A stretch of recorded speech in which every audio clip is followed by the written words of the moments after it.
ازيكم يا حبايبي؟ عاملين ايه؟ يا رب تكونوا بخير. تعالوا بقى النهارده اقول لكم على طريقتي المعتمده في القرص الفلاح الطريه. بصوا الصوره بتتكلم عن نفسها، تحفه يا جماعه والله العظيم. عايزه اقول لكم عملت 17 قرصه من نص كيلو دقيق اتنسفوا في ساعتها. انا كنت عاملاهم للفطار ما شاء الله، كلناهم امبارح. بصوا الجمال وبصوا الحلاوه وبصوا قلب القرص ابيض ازاي. قرص قطنيه وطريه خالص خالص، دايبه كده، عامله زي الهوا كده. والله يا جماعة أحلى من القرص اللي بنشتريها. أنا نزلت الفرن لقيته بيقولي القرصة ب5 جنيه، قلت له يا لهوي ليه. رحت جايبة نص كيلو دقيق وطالعة عملت أحلى قرص مع كوباية الشاي بلبن دي بقى، في حتة تانية خالص. شوفوا الحلاوة، شوفوا يا جماعة حجم القرصة قد ايه. قال بيقولي ب5 جنيه. قال تعالوا نشوف هنعملها ازاي. أول حاجة خالص جبت كوباية الا ربع من اللبن، قصدي المية، ونص كوباية لبن. هحط عليها، انا ما عنديش بقى لبن رايب، رحت دفيت كده نص كوباية من اللبن، ورحت حطيت عليها نص معلقة صغيرة من الخل. الخل يا جماعة ده اختراع، خلالي اللبن لبن رايب في مفيش ثواني. بصوا الجمال. بصوا كانت نص كوباية لبن دافي عادي خالص، لبن بخيره، رحت حط عليه نص معلقة خل، بقى لبن رايب في ثانية. ما سبتوش حتى يتخسر او اي حاجة، ده هو في ثانية بقى لبن رايب. نزلت بقى في البولة بتاعتي كده كوباية الا ربع من المية، نص كوباية لبن رايب، اللي هو نص كوباية لبن عادي مع نص معلقة خل. احفظوها بقى واعتمدوها عندكم. كيس خميرة فورية. قلبت كده المكونات دي كده مع بعضها. طبعا انا ضامنة الخميرة فما سبتهاش تتفاعل ولا اي حاجة، انا ضامناها 100% لاني بستخدمها على طول. اسمها بيكر، احلى من دريم واحلى من حلو الشام والكلام ده كله. وبعد كده هنزل بتلت كوباية من السكر، هدوبهم برضو كده بما ان اللبن سخن والمية، اللبن دافي والمية دافية. يعني اول حاجة حطيت كوباية الا ربع من اللبن الدافي، المية الدافية، ونص كوباية لبن دافي. هقلب بقى كده، حطيت معلقة صغيرة من البيكنج باودر ورشة ملح، ورحت مقلبة كده بقى الكلام ده كله مع بعضه كده عشان ادوب السكر والملح. تمام لحد كده. وبعد كده بقى ايه، حطيت 4 كوبايات من الدقيق، بس ما حطيتهمش كلهم مرة واحدة، حطيت 3 كوبايات وسبت كوباية كده ايه، اشوف كده الدقيق هيمتصوا ولا لا، لان انا جايبة المرة دي دقيق سايب. فحطيت 3 كوبايات وسبت كوباية على جنب، قلت كده ايه علشان ازود بيها لو العجينة احتاجت. بس هي الوصفة 4 كوبايات دقيق يعني نص كيلو دقيق. هقلب بقى كده الكلام ده كله مع بعضه. سهلة جدا يا جماعة والله، محدش يقول دي بتبوظ مني، دي بتنشف مني. الطريقة دي هتعتمدوها من حلاوتها. لميت بس العجينة كده، حطيت طبعا الكوباية الرابعة من الدقيق، ورحت نازلة بمعلقتين هرميتين كده من السمنة، نزلت بيهم على العجينة. بصوا يا جماعة انا يعني قبل ما ابقى شيف يعني وكده، كنت بعمل قرص فظيعة تضربها في الحيط ترجعلك تاني. بصي بقى الطريقة دي مفيش ولا مرة فشلت معايا. عايزه اقول لكم هتبقي استاذه فيها من اول مره، يعني اول مره هتعمليها هتبقي استاذه فيها وخبره فيها، والناس هتسالك على الطريقه.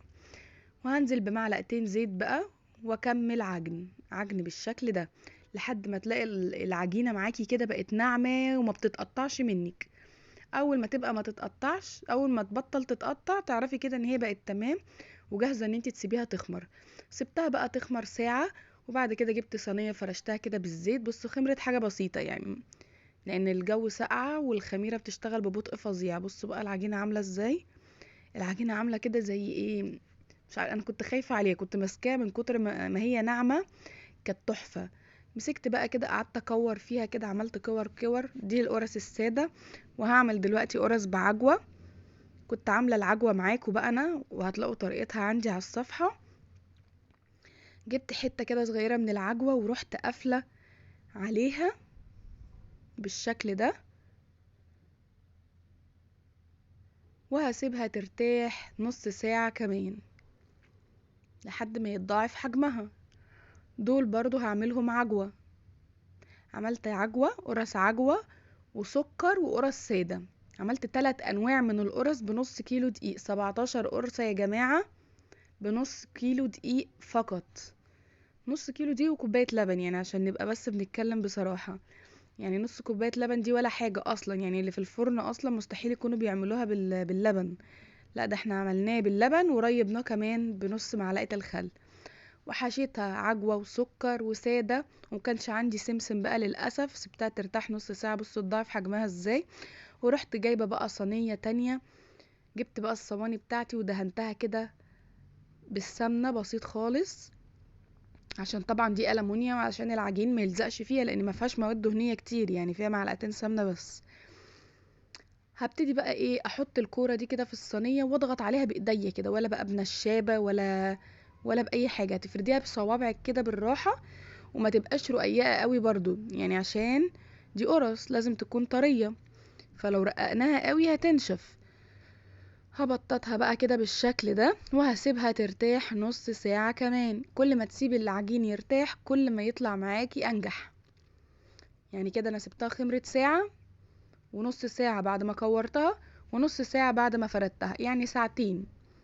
يعني ساعتين هتطلعي من تحت ايدك كده 17 قرصة. طبعا انا عاملاها كبيرة، انت لو عايزة تعمليها صغيرة هترمي معاكي 25 قرصة، بس انا عاملاها كبيرة. بصوا بقى حشيتها عجوة، قلت اعملها كده زي بتاعة الفرن، ورحت مفتحاها بالسكينة كده. عايزة اقولكوا العيال اتجننوا بيها. هسيبها بقى ترتاح تاني نص ساعة.